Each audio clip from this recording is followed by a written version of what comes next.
సాన్వి న్యూస్కి స్వాగతం. న్యూస్ చదువుతున్నది సాన్వి న్యూస్. జర భద్రం. తిరుపతి జూ పార్క్ రోడ్లో పట్టపగలు చిరుత సంచారం. ఈరోజు మధ్యాహ్నం 1 గంటకి జూ పార్క్ రోడ్లో వ్యక్తిపై చిరుత దాడి. టీటీడీ అశ్వని మెడికల్ హాస్పిటల్లో పనిచేస్తున్న డి మునికుమార్ అనే వ్యక్తిపై ఈరోజు మధ్యాహ్నం చిరుత దాడి చేసింది. దాడిలో తీవ్రంగా గాయపడిన అతన్ని స్థానికులు వెంటనే హాస్పిటల్కి తరలించారు.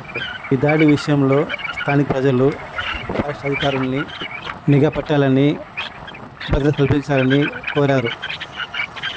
అందుకు స్పందించిన అధికారులు వెంటనే తగు చర్యలు తీసుకుంటామని ప్రజలకి భరోసా ఇచ్చారు. మరిన్ని తాజా వార్తల కోసం ఫాలో అవ్వండి Saanvi news channel. Thank you for watching my video.